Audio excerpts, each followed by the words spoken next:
Okay. Okay, bottom of page 410 of Mehera-Meher. 31 May. You Baba know, wants, for fact, it's recording. yeah, there's a little signal in the upper left corner on my thing that it says Oh, record. okay. Yeah. Okay. So 31 May, I forget the year, it must be 1942 maybe. I don't know. Can you I remember don't know. Okay. No. So letter writer here says, Baba wants me to write and say we received your letter. He knew you would come. I think the letter writer is talking about Irene Billow. Mhm. However great were the obstacles in the path, love always surmounts all difficulties and grows deeper in the struggle it makes to overcome them. We received the wool, and straight away Mara started on the unfinished work. I think those were socks for Baba that she's working on. All the Mm. girls are so happy that you're able to come. Baba spoke of you to us all today and said how rare it was to find someone with so many noble traits in their character. How little did you know that Baba watched you so closely while in Khan? He was saying it was like going to Khan to contact you. And one of Baba's oldest disciples once told me years ago that Baba would travel any distance to find the right disciple. Mhm. Today was the first time since we left Khan that we again played charade with Baba. How it took us back to Khan. Irene was not able to join them in Panchgani, but others did arrive. Besides Arnavaz and Nargis, Shireen Mai stayed for a few weeks, as well as Gul Mai and the Kotwal family from Bombay. Chuggan's wife, Shanta, came, and Mansari, who had asked Baba to call her permanently, visited twice. Goher arrived on 17 May, but became ill with a fever, a cough, and a bad sore throat, and left the next day for Ahmednagar. She was diagnosed as having tonsillitis and was sent to Bombay for the operation. Oh, she had to have an operation. That's what they did in the old days, in the bad old days. They took out the tonsils kind of routinely almost. Yeah. I remember that during my early days. Aha, yeah, me too. Yeah. Hi, Eva. Hi, Because, hi, because Goher had tonsillitis, Baba signed for her, became clutching his throat with one hand. What a joker. His gesture for Mansari was eyeglasses. For Elizabeth, a chubby driver. Oh! For Rano, up and down for tall. And a hat for a Westerner. Kitty was the letter K, made with his fingers. For Narina, bangles, a hat, and quote unquote old. Oh. With all this coming and going, two who did not get to come to Panchgani were feeling left out, Dalit Mai and Franey. They were in Nasik and wished to join the group. But Franey's sixth and last child had just been born, and Franey was not well. Baba knew it was not feasible for them to come. Franny felt it deeply when Baba took all the women Mondali to France and left her behind, said her daughter Meru, especially since her son Falu was going on the boat with them. Her love for Baba was silent, deep, and she was always happy to be with Baba and the women in Nasik and later Mehrabad and serve in any way he asked. But Franny could also be jealous. Her brother-in-law, Adi Sr., speculated that her jealous nature was what had led to Franny's separation from the other women.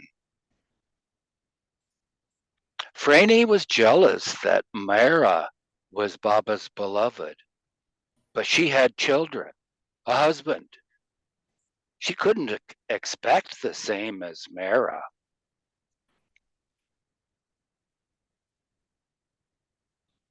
In addition, Baba felt Daulat Mai and Franny's presence in Panchgani would raise conflicts within the group that he wished to avoid. Daulat Mai had been kept at the family quarters in Arangaon for several years before her sister Franny Masi died. But she fought with the other residents there. And Baba had sent her to Nasik to help Franny with her family. Although Daulat Mai could be as meek and shy as Mehera in some situations, she had a very difficult temperament, Adi commented. It was difficult for people to get along with her. Though Adi himself got on well with her and could tell her certain things that others would not. Padri concurred. Daulat Mai used to fight like a cock, which is probably, that's a rooster for anybody who doesn't know their chickens. Mhm. And they fight with each other roosters, just because they are looked at or something, which is probably one of the reasons Baba asked her to keep silence. Meru, however, has a different, more balanced view of her grandmother. Daulat Mai was a very sincere and sensitive person who had been deeply hurt in life before she came to Baba by the sudden, unexpected death of her husband and son. Daulat Mai, when she came to be with Baba, wanted to live in the ashram and serve him with all the sincerity of her nature. This Baba allowed her to do in those early years at Mehrabad, but not later, as that was the role for her younger daughter, Mehera. Because of Daulat Mai's childlike and sensitive nature, which was easily excited if she felt the insincerity of a barbed or hypocritical remark, Daulat Mai was easily roused and, like Shireen Mai, did not mince her words. This sometimes caused dissension in the ashram, which disturbed Gul Mai, who had pointed out to Baba. Daulat Mai, like Mehera, was especially frank and outspoken when she saw things not being done with 100% sincerity in Baba's work. Often Daulat Mai wanted to be with Baba in the ashram, but Baba knew that her being there would disturb Mehera, who was now so detached from her family. Baba, it seems, wanted that they stay apart so that Mehera's focus should be on him completely. Keeping silence, living in the world, taking care of Franny's children was not easy for Daulat Mai, and she went through much pain and suffering. In May, Baba did allow Fraini's daughters, Meru and Nagu, to come to Panchgani with their younger brother Baram, who did not stay but returned to Nasik with the driver. But on 13 May, Baba again reiterated in a letter to Adi Sr., quote, Daulat Mai and Fraini must not come here, end quote. Previously in 1924, when Daulat Mai had donated her property to Baba, some of the money had been used to fund a school in Iran in memory of her late husband, Jahangir. Since Baba was not prepared to let Daulat Mai come to Panchgani, she decided instead to journey to Iran to see the school, and Baba encouraged her. On 8 June, Baba wrote again to Adi Sr.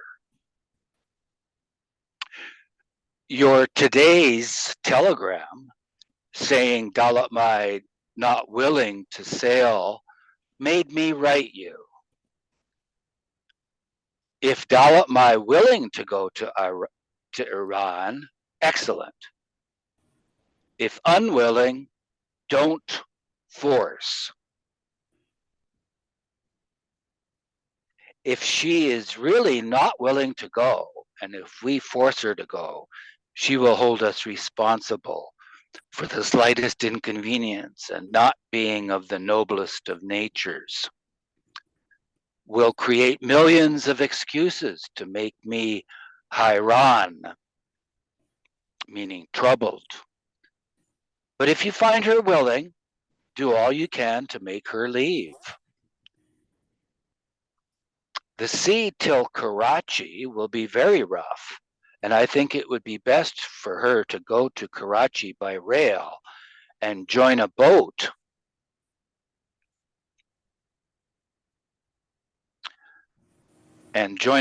There at Karachi. In that case, I will send Chanji with her to Karachi. In short, I would be most happy if she goes to Iran, but willingly and comfortably. I now leave it to you to act according to what you see, feel, and hear. Signed, M.S. Irani. Interesting, he doesn't just sign Baba.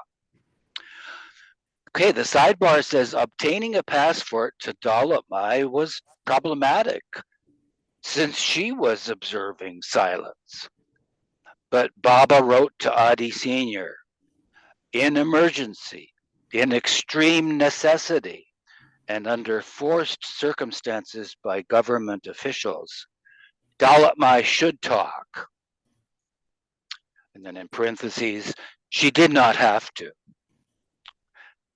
And going on, close parentheses, I will write to her a direct letter in this respect. Daulat Mai left by train on 15 June, accompanied by Baidul's son, Faradu. Baba, as he said, instructed Chanji to escort them as far as Karachi, from where they traveled by boat to Iran. There they stayed with Baidul's family and met other Irani families as well. Since Daulat Mai understood Dari, a dialect of Persian, communicating was not a problem. Daulat Mai had always wanted to visit Iran, about which she had heard so many stories from Babajan and her mother. She was happy to see the school in operation at last and remained in the country for 9 months. Mehera was kept so secluded then that she was never given any news about her mother or her sister's family. and she never asked about them. Only years later did Mehera learn of the school in Iran and her mother's philanthropic activities. And there we have picture of Mehera and some other people. Kitty, Sunamasi, and Khorshid. Nice house. Yeah. Dilkushak bungalow. And there we have Mehera and Baba, I think. Look at that hat on Mehera. It's got Mhm. a baseball visor that's 2 feet long, practically. Yeah, I noticed that. That is strange. They had a big thing about staying pale. Yeah. Well, they didn't want to get sunburned. And there's Mehera from the back and Baba. Oh, that's Mani actually from the back. Oh, Mani from the back. Or no, you're right. It's probably Mehera, but it's Mani's photograph. Okay. And then Mehera, Khorshid, Gulmai, Mehru, and Baba. And that's 1938. Mhm. And here's Mehera with a pet. I'm not sure which. Yeah. Kippy. Kippy's birthday. Kippy is upstaging Mehera.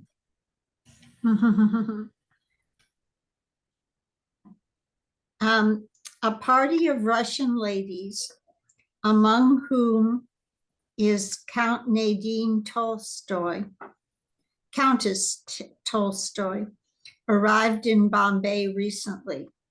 They have come to India to see Meher Baba. And this is Elizabeth, Helen, Hetty, Nadine, and Norina. Norina was quite tall. I'll say she's a whole head above the other ladies. And Yeah. very elegant looking. Yeah. So Nadine Tolstoy, would that be Leo's spouse or a daughter? I wonder. I think the daughter. I think she was married to his son, Oh. Tolstoy's son. Eva, would you like to read for a little while? Sure. 40. Soaring White Tower. Meher Baba and the women Mandali left Panchgani on 15 June 1938 and returned not to Meherabad, where construction was still underway, but to Ahmednagar. Sarosh Irani, Gulmai's nephew, had arranged their stay in the Public Works Department's irrigation bungalow, located off the Aurangabad Road, which they occupied for 2.5 months. The men Mandali and Mohammed returned to Meherabad. Baba visited Meherabad every day to check on the construction work and the Mad and Must ashram. In the PWD bungalow, Mehera, Mani, and Khorshid shared a room, with one corner converted into a kitchen, where Mehera prepared Baba's meals on a Primus stove. Naja was not well and was nursed in a separate room by Rano. A small curtain was hung for Nani, allowing her some privacy, and another curtain was draped on the back veranda, forming a semi-private bathroom and toilet. The chief feature of their stay in the PWD bungalow was the arrival of 8 new members of the women's ashram. Mansari, Mani Desai, joined the group on 15 June. 4 Europeans, Irene Billow, Nadine Tolstoy, Hetty Mertens, and Helen Dom, arrived 2 weeks later, and Guy Mai Jasawala, with her 2 daughters, Meru and Mani, joined on 1 August. Do you want me to read the little asterisk now? Yeah, I No, think okay. so. Okay. The genesis of Mansari's nickname came from her being from Navsari. Likewise, Baba nicknamed Mani Jasawala Manpur or Manu, since she was from Nagpur. Thus, there would be no confusion between the 3 Manis now in the ashram. The Jasawala women were immediately given duties. Gaimai was told to nurse Naja and Walu, who was also ill. Meru and Mani were to clean Baba's room. At first, the Jasawalas, who were accustomed to a comfortable home, found it difficult to adjust to life in the ashram. There were so many living together in such close quarters, under such primitive conditions. They felt especially awkward in the toilet and bath, worrying that someone might peek over the curtain. But soon they grew used to it. Mehera observed that Guy Mai and her daughters were always together, so much so that they even moved as a unit. Guy Mai was very shy, and the girls too, Mehera noted. They would hide behind each other. Guy Mai always wore gray or brown, inconspicuous things. Consequently, Baba would single them out for teasing more. Mansari, 29, had first met Baba in Meherabad in 1927 and had longed to join him since then. When Baba had visited Mansari's home the previous year, he asked her who she was. "I don't know, Baba," she replied honestly. Can you read the sidebar? Yes. The first one, Guy Mai's son, Erich, joined Baba's men Mandali at this time. The Jasawalas were under the same strict order to wear long-sleeved blouses at all times. Once, when Meru was washing Baba's clothes, she rolled up her sleeves. At that moment, Baba came along and asked why she had done so. When she replied that her sleeves would have gotten wet, Baba said, "If they get wet, go and change, but don't break my order." Do you want to read another page? Sure. "You are Baba's nun," he said. "Don't marry." Mansari willingly agreed. Mansari's mother had died when she was 9, and her father was not opposed to her joining Baba, but he would have preferred her worshiping Baba at home. Because Mansari's father was an Orthodox and devout Zoroastrian and had a fine character, he had no bad habits like smoking, drinking, or taking snuff, Mansari related.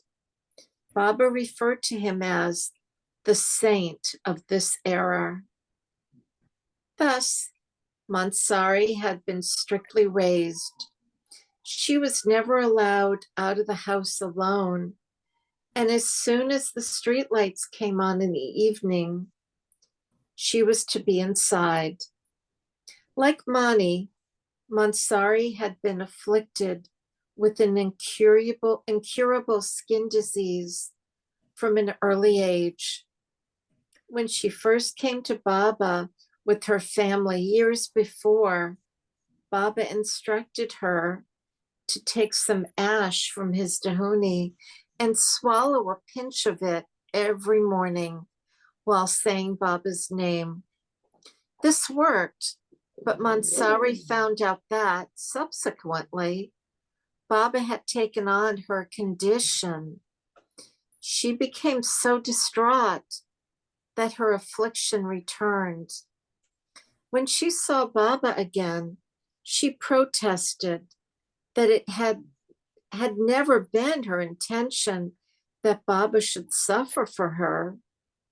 Baba said that she was mad, stating that no man could take on another's disease. But God can, Mansari replied, and you are God. Baba seemed to think this over and then announced that he had an idea. Did Mansari like it? How do I know unless you tell me what it is? She asked. Baba replied that she was now his. She would not suffer from her ailment anymore, and neither would he. Mansari liked this idea, but insisted that Baba promise that he would keep his word. Baba, who had been having a private interview with Mansari and Shanji, now called the Mandali near and told them to look at Mansari if they wanted to see a crazy woman. But after that, Mansari was never bothered by the disease again, and neither was Baba. Jal brought Mansari in a car from the train station to the PWD bungalow at 9:30 p.m. on the 15th. Baba was waiting in the back garden, seated on a cane chair and holding his board. You came, he said, as he gestured for her to be seated. I wanted you to come. I've been waiting for you to come for a long time. Now, today's the day you have joined me. I am happy. Are you? I was counting the days. Now that you are here, whatever I say, you have to obey. Yes, Baba, whatever you say, except separation. Love is unconditional, and you are binding me, Baba warned. He instructed her to help with the cooking and then told her to go and rest. Until the ashram shifted back to Meherabad, Mansari cooked for the Eastern women Mandali. Mehera was cooking for Baba and Kitty for the Westerners. Sometimes Baba tasted what Mansari cooked. He particularly liked the way she prepared potatoes. Okay, thank you. I'll pick up now. When Irene arrived, Baba gave her a nickname also, Padma or Padmini, lotus. Irene was fully prepared to work as hard as she had in Khan, but shortly after she arrived, she became ill and was not in good health for much of her stay in India. There was a hidden reason for it. One rainy, overcast day at the PWD bungalow, Baba brought out a sack full of aspirins as a prophylactic against the women, against falling sick in the damp weather, and began handing it out, one out to each of the women. We didn't care what it was. It could have been poison, said Mani. We held out our hands to receive what Baba was giving. Baba was giving something, and you put it in your mouth and swallowed it. When Irene's turn, she said, being new, she said, "Oh no, Baba, I never take any drugs. I never need them, so I don't take them." Baba simply said, "Oh, you don't?" and went on to the next as if nothing had happened. We almost stopped breathing. We were shocked. We gasped, knowing what she was in for. Irene got hepatitis and so many things after that, until by the time she left India for Switzerland, she literally had sacks of pills to take. She was constantly blowing her nose, always needing to needing always needing and having to take all kinds of things, 10 times more than anyone else. Who knows, by Baba giving her that one aspirin, he might have neutralized all those medicines she had to subsequently take. Shortly after the incident with the aspirin, Irene became ill, and Rano nursed her, but Baba found a way to lighten her suffering. One evening, Baba came to see me, Irene related. In his hand was a little cloth bag with flowers on it. Inside was a white rabbit. He said, "Look what I have." Every evening, the cloth was spread on my bed, and Baba and the girls came and played with the rabbit.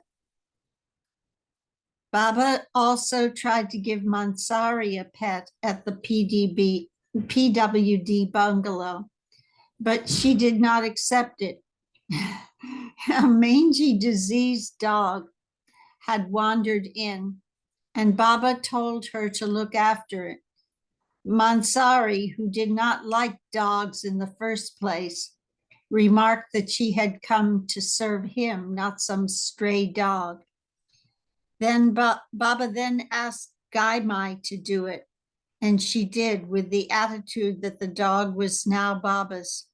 So she was serving him. It was a lesson for Mansari. Khorshid too had recently learned a lesson. When the Jasawalas first came, Baba called Gaimai, who was cooking, and told her, "You will see Tukaram get advancement in this very life. Would you like that?" She said she would. Khorshid was peeved. "What about us?" she asked. "They have just come. They are newcomers. Why didn't you not why not give it to us when we've been serving you for all these so many years?" Baba said, "Who knows how many lifetimes you have been with me, perhaps longer than yourself." Baba never liked to wear sweaters or tight-fitting jerseys, and wore a jacket or an overcoat when it was cold. His lovers gave the women material for Baba's things, and Irene asked Mehera for some to make a coat for Baba, as she enjoyed sewing and did not have any other duties, being ill. Mehera gave her the material, and Irene made the coat, a blouse for Mehera, and something for Mani as well.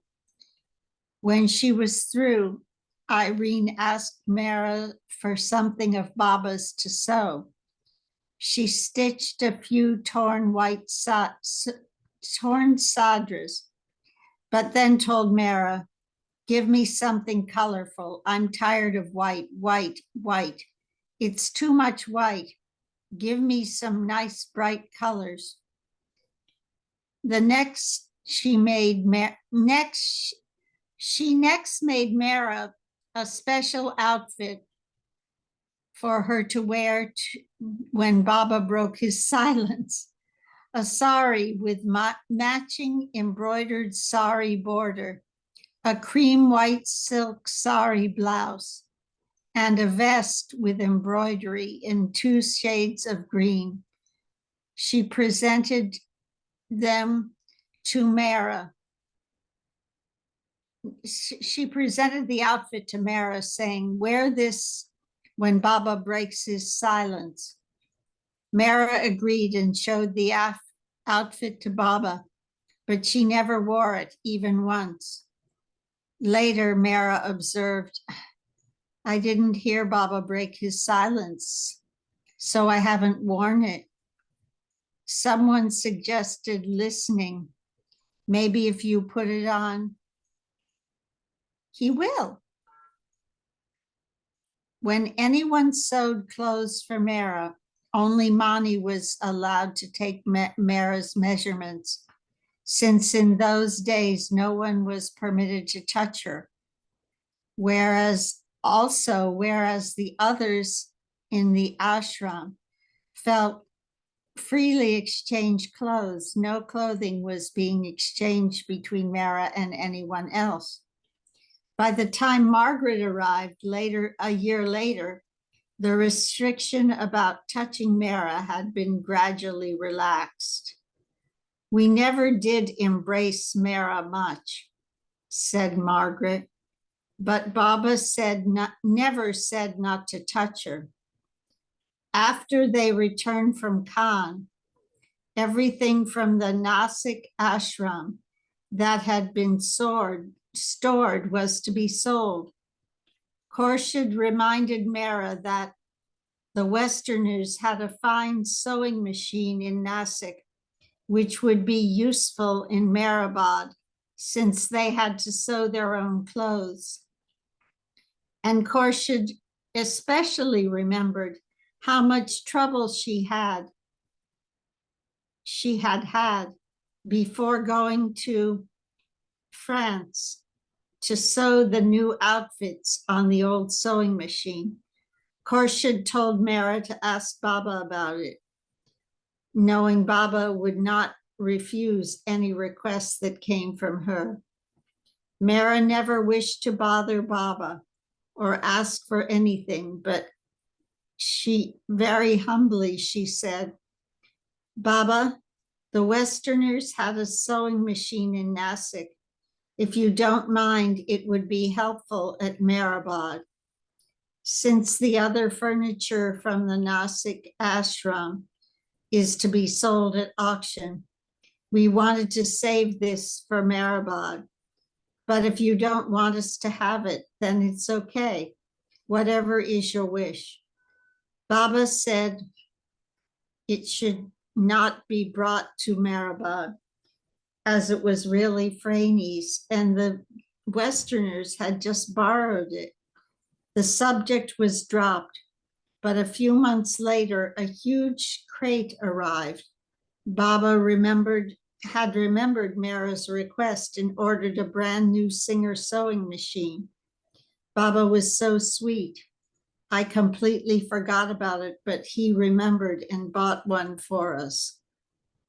Baba touched the new machine and showed them how it worked. Even though Mehera stated, "I never liked sewing," for the inaugural sewing project, she told Irene that she would learn how to make a coat for Baba on the new machine. And the sidebar says, the sewing machine was kept in the East Room. During the new life, Baba never mentioned having it sold, so it was kept aside. Later in 1954, it was brought to Meherazad and stored upstairs. Sometime after that, Mehera had it placed in her bedroom near the window. I'll continue. Irene taught her how to cut the sleeves, pin and baste them. So Mehera too had stitched a coat for Baba. It was light blue and he wore it. Later, she sewed some other things on the machine for herself.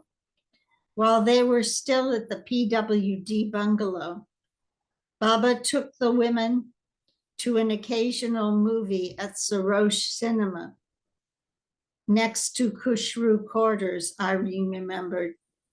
The first movie we went to see with Mehera was a cartoon from Walt Disney because Mehera was not allowed to see any male.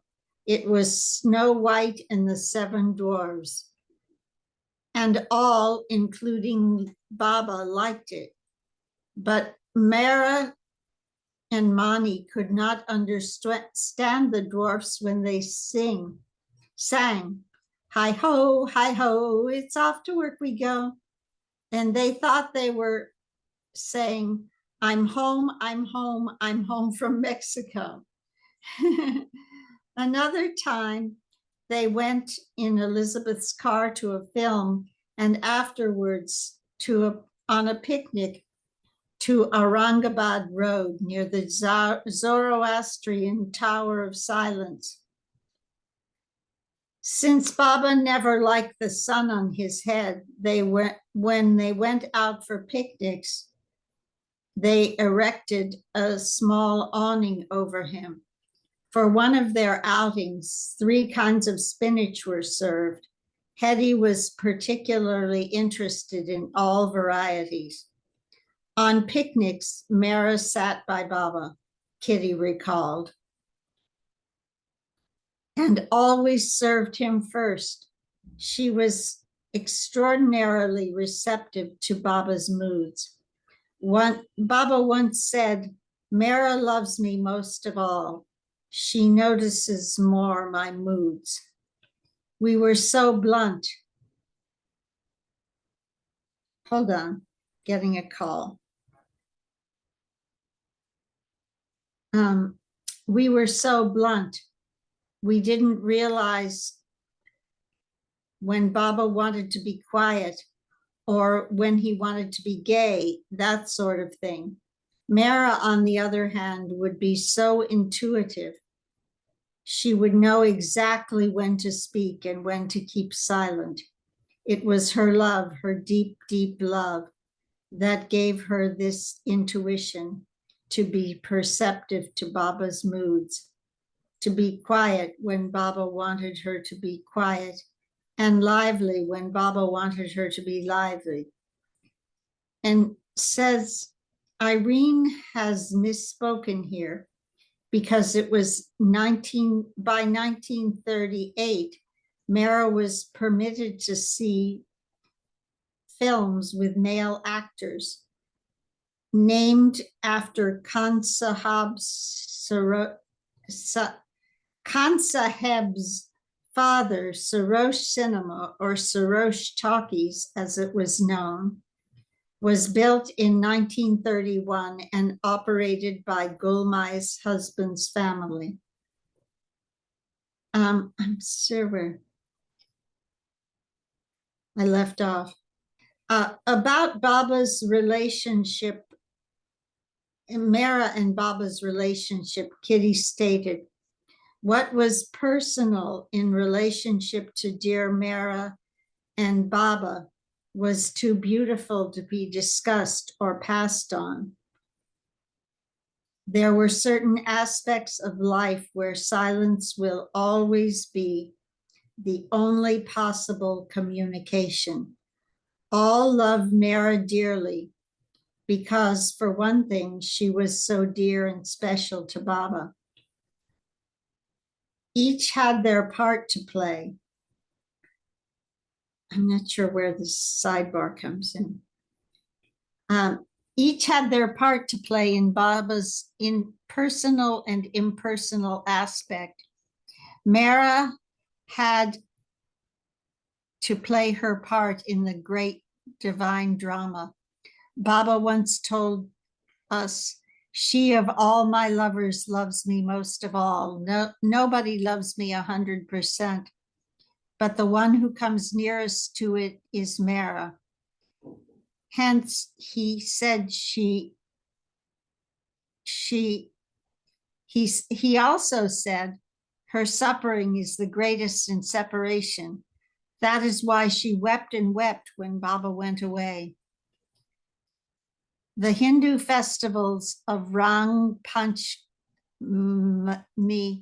and Krishna's birthday were both celebrated at the PWD bungalow. Mehera had celebrated Rang Panchami at Sakori, and she had been sprayed with red water, and her sadra and kusti had become permanently dyed pink. This year, Baba told Mansari, "Tomorrow I will dye you from head to toe." I'm not sure if I read this sidebar about Adi. Adi Sr. once noted that Mehera, more than anyone else, always anticipated Baba's wishes. Eugene, you want to take over? Mansari, who always had a quick retort, said she would stay away from Baba and he would not be able to spray her with the colored water. "We'll see," Baba said as he kept repeating, "I will dye you from head to toe." The next day, when Baba was spraying everyone with color, Mansari hid behind a door. When she thought she had outwitted Baba, swish, color came from a window behind her that she had not noticed. Baba succeeded after all. For Krishna's birthday on Friday, 19 August, the women dressed in their finest saris. Again, they had made a small cradle and placed Baba's photo in it. "We were feeling so shy to sing and rock the cradle," Mehera recalled. But when Baba came, they sang the traditional lullaby song, and Baba smiled and watched for a while. He too rocked the cradle, and the women dressed him in a lemon-colored coat and garlanded him in the traditional manner. Krishna was once again among his gopis. Baba and the women's group were given notice that they would have to vacate the PWD bungalow since they had already stayed longer than was normally permitted in a government rest house. So the construction work on Mehrabad Hill was intensified and completed with Herculean labor by the Mandali, especially Pendu, by Baba's deadline of 25 August, 8 a.m. Precisely then, Baba arrived with all the Eastern and Western women. The old rough stone walls of the crypt room where Baba had stayed during the Prem Ashram days had been torn down, and the crypt was now surmounted by a simple square structure made from the leftover black stones of the old post office building. This was to be Meher Baba's tomb, and on top was a white dome with concrete symbols of 4 major religions at each of the 4 corners: a Christian cross, a Hindu temple, a Muslim mosque, and a Zoroastrian fire. Old meditation cells by the tomb, where some of the men had stayed in the Sadak, or Seekers ashram, had also been demolished and new tin ones erected. In addition, a 10-bed maternity hospital had been built to the north of the tomb. A second story of stone had been added to the water tank building, along with a tower and an outer staircase. The old squat, dark structure now resembled a soaring white fortress or castle, which could be seen from far away on top of the hill, according to Baba's wish. All this had taken only a little over 5 months to complete. The sidebar says, after invading the Rhineland, I should say, Germany began feverish construction of a west wall of fortresses along its new borderline with France. And on 26 August 1938, Hitler toured these new fortifications with his entourage. And that's attributed to William L. Scherer. The book is The Rise and Fall of the Third Reich. New York, Simon & Schuster, 1960. Pages 295, 378. Mehera was back in her room on the east side, along with Mani, Khorshid, Nadja, Sunamasi, and Walu. The Jessawalas, Gaimai, Manu, and Meru, stayed in the west room. Mansari was kept in the upstairs dormitory that had been built for the Westerners, since she did not get along very well. Hold on. Since she did not get along very well with the Easterners. Until Margaret came, Mansari did not seem to like the Westerners much either, and she detested Kippy. Besides, didn't she end up having dogs though? I do not know that. No, you mean later than Yeah. where we are. Yeah, we'll see. Have you been to India, Eugene? I have not. How about you, Eva? I have not either. Do you plan on, have you gone, Tina? Yeah, I've been there 4 times, but I can't go anymore because of the time difference. I have trouble sleeping. I do too. I do too. Eugene, are you ever thinking of going? I think I'm past my traveling days, ladies. I don't know about that. I hate going even 2 hours, in a car or trains aren't too bad. Well, maybe a ship would be nice. 70 in a year, and I'm hoping to go. Well, now that we've informed all our listeners about our plans, so you can erase that, right, Tina? No, they don't.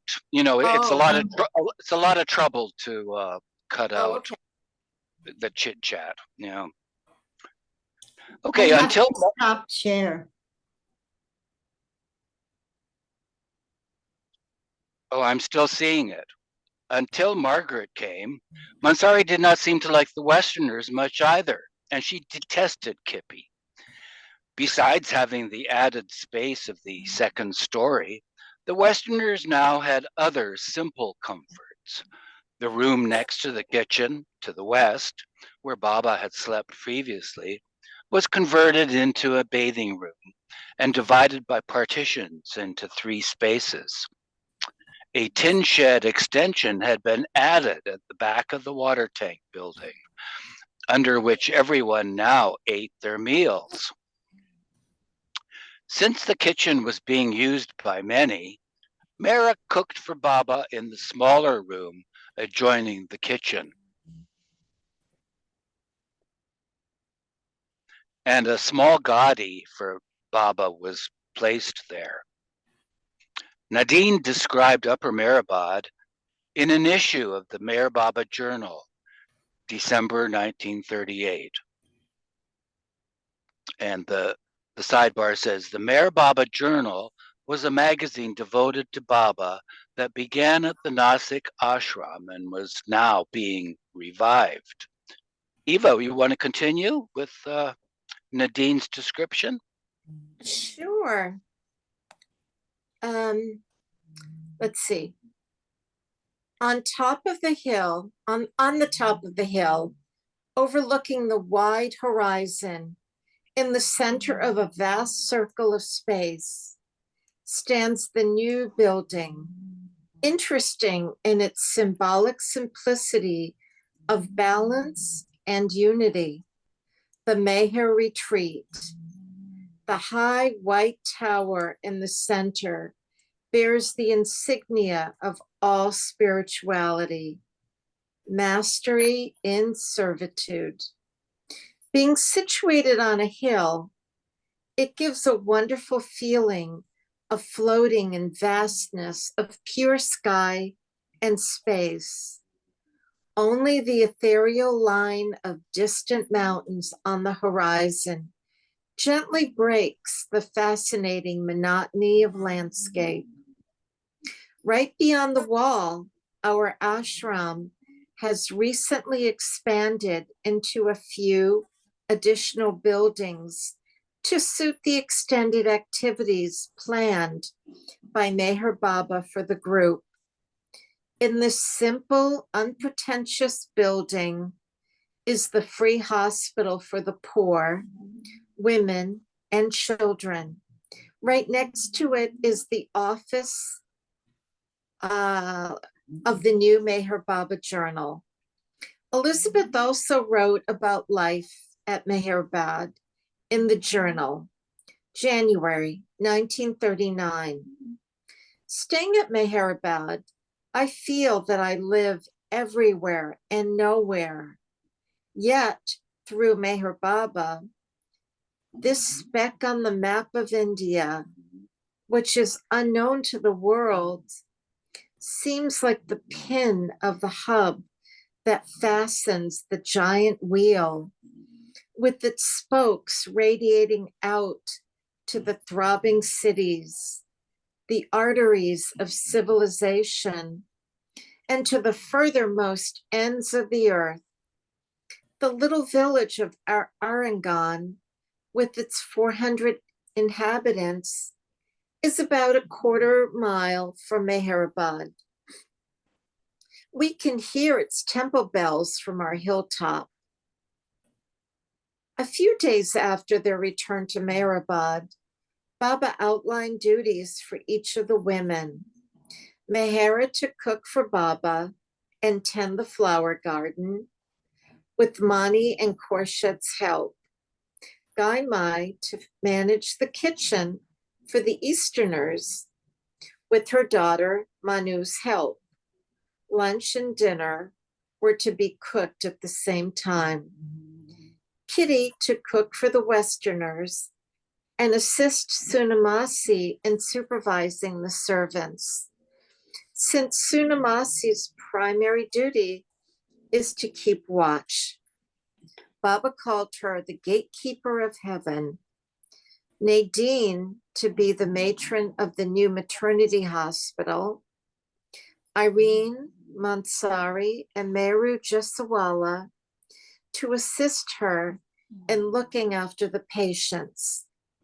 A woman doctor would be coming daily, and a nurse was to be hired also.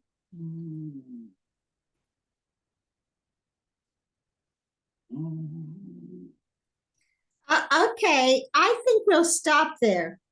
Okay. Top of page 426. Yep. I'm going to make a note of it.